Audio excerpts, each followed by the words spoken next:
All right, so you're going to go buy a firearm and a pistol in particular. There's a wide variety of firearms, a daunting display of firearms when you go into a gun store. There'll be, dozens, if not hundreds, of pistols for you to choose from. And which should you get? Now, in another video, we talked about the various types of operating systems, whether it was double action, single action, double action only. But today, I'd like to talk about gun fit. And it's a critical component that most people don't consider when they're buying a firearm, or they don't think about it enough. You pick up a gun, you put it in your hand, and you see how it feels. Oh, that feels good, or no, it doesn't feel that good in my hand. That's a start. But we also need to think about your hand size and the size of the gun and matching those together. Guns are not all made the same size, so, these are both self-defense guns, but they're widely different sizes. And while one may work for you, the other may not. So let's talk about how to decide what's going to work for you or not. There's a measurement called trigger reach, which is the distance from the center of the top of the backstrap. This is the backstrap of the pistol. The back of the grip is the backstrap. And up here, sort of across from where the trigger is, we want to measure from that point around the grip to the front of the trigger. That measurement is called trigger reach. And we also need to measure your hand.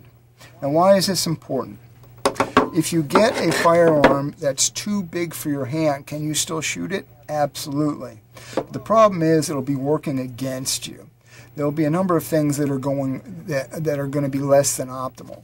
First off, if the gun is too large for you, you may have to compromise your grip, have the pistol turned slightly in your hand to get enough finger on the trigger to operate it. And what happens then is when you go to point your arm at something, the gun isn't pointed where the arm is. So that means I have to really pay attention to the sights, drag the pistol around, and it's not working with me, it's working against me. Can I still shoot it well? Sure, but it's not as efficient as a gun that would work, that's designed for me, or designed to fit me. Another problem is when the gun is in this position, it's now recoiling against my thumb instead of up my arm. Optimally, what I would like is for the firearm to be in line with my forearm so that when I point at something, the pistol is pointing in the same direction as my forearm. Now, this is a double column pistol. It's fairly large, and I have a very average hand. So for me to have the firearm in line with my forearm, and so it points very naturally, I don't get much finger on the trigger. And so this is, I can either compromise my grip by turning it slightly in my hand and getting the proper amount of finger on the trigger to operate the trigger, or I can have the gun in my hand properly, not have enough finger on the trigger, and that's going to result in me pushing the gun sideways while I'm pulling the trigger. And typically what you see is shots going left and low for that thing. So, if you're shooting and your shots are going left and you're right-handed, your gun's probably a little too large for you. So here's what you can do before you go into the gun store. First thing is get yourself a marker, open up the web of your hand, and look at your forearm, and where your forearm drives into the web of your hand, make a mark. And then look at your trigger finger, and the center of the trigger finger, make a mark. So I now have two marks on my hand, one in the center of my trigger finger and one on the web of the hand that matches with where my forearm would play out onto the web of my hand. That is your trigger reach. Now, how do you measure that? Now, if you have a seamstress or a tailor in the house, you could take his cloth or her cloth tape measure and run it from there to there. And get a measurement, and then bring that same tape measure to the gun store and measure out all the guns. Probably a simpler way is to make your own ruler. Also realize that this measurement will change whether your hand is stretched out like this or your hand is like this. So when you're doing this, make sure your hand is in the position it would be as if it were holding a pistol. So kind of grip like this, and then bring your trigger finger around a little bit in front. And now we have to measure this distance here. Now, it's not something you're going to be able to do with a ruler very well. We need something that's flexible. So get yourself a piece of paper and cut off a strip of paper. We want something about a 1/2 inch to 3/4 of an inch in length, or in width, I'm sorry. And then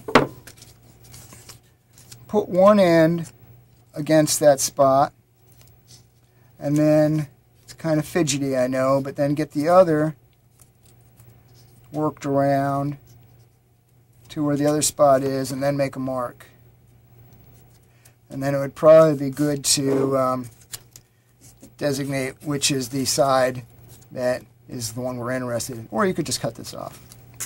So now, this is my trigger reach from this end to this mark. So now I can go into a gun store. I can put one end on the center of the back strap, run the other end in through the trigger guard. Now, of course, we've verified that the gun is empty before we do that, and then see where the other mark goes. Now you can see this mark is actually past that, and that's good. You can live with that, but if this mark was shy of the trigger, that would be a bad thing. We want it to be on the center of the trigger or past the trigger a little bit. All right, so if we look at this Smith & Wesson, and because it's a double action pistol, the trigger is further out, and we can see that it's still okay. That black line is a little bit on the opposite side of the trigger. So once again, we want that black line to be at least on the center of the trigger, if not past the trigger. If it were on this side, this is going to be too large for me. So measure yourself up before you're going to go to the gun store. Is the salesperson going to look at you funny? Yes, he's never seen this before, which is sad because he should understand this. But now you have a measurement that will let you determine whether a gun physically fits you properly. I'm Peter Burlingame of the Self-Defense Initiative. Thanks for watching. Be safe out there.